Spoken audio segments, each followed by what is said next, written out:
भारत के संविधान को व्यवस्थित और समझने योग्य बनाने के लिए इसे भाग, पार्ट्स और अनुसूचियों शेड्यूल्स में विभाजित किया गया है।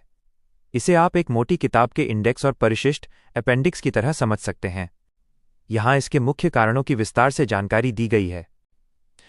1. संविधान में भाग, पार्ट्स क्यों बनाए गए? संविधान के भाग असल में उसके अध्याय, चैप्टर्स हैं। भारतीय संविधान दुनिया का सबसे लंबा लिखित संविधान है, इसलिए इसे व्यवस्थित करना अनिवार्य था। विषयवार वर्गीकरण, टॉपिक वाइज कैटेगराइजेशन, एक समान प्रकृति के कानूनों को एक जगह रखने के लिए भाग बनाए गए। उदाहरण के लिए, यदि आपको मौलिक अधिकारों के बारे में जानना है तो आपको पूरा संविधान पढ़ने की जरूरत नहीं, आप सीधे भाग 3 देख सकते हैं।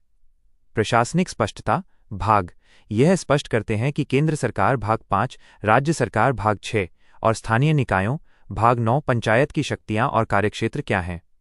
क्रमबद्ध ढांचा, मूल संविधान में 22 भाग थे, वर्तमान में 25 हैं। यह एक व्यवस्थित तरीका है जिससे वकीलों, न्यायाधीशों और आम नागरिकों को विशिष्ट कानूनों को खोजने में आसानी होती है। 2. संविधान में अनुसूची स्केड्यूल्स क्यों बनाई गई? अनुसूचियां संविधान के अंत में दी गई सूचियां, लिस्ट्स हैं। इनका मुख्य काम अनुच्छेदों, आर्टिकल्स की व्याख्या करना और अतिरिक्त विवरण देना है। अनुच्छेदों को छोटा रखना।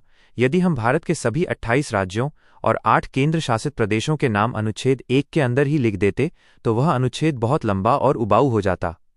इसलिए विवरण को पहली अनुसूची में डाल दिया गया। लचीलापन और संशोधन, कुछ सूचियां समय के साथ बदलती रहती हैं, जैसे शपथ के प्रारूप या आधिकारिक भाषाएं। इन्हें अनुसूची में रखने से संविधान के मुख्य ढांचे को छेड़े बिना बदलाव करना आसान होता है। विस्तृत डेटा, जैसे 8वीं अनुसूची में भारत की 22 आधिकारिक भाषाओं की सूची है और 11वीं अनुसूची में पंचायतों के 29 कार्यों की सूची है। ऐसी लंबी सूचियों के लिए अनुसूचियां सबसे बेहतर माध्यम हैं। संख्या, मूल संविधान में 8 अनुसूचियां थीं, जो संशोधनों के बाद अब 12 हो गई हैं।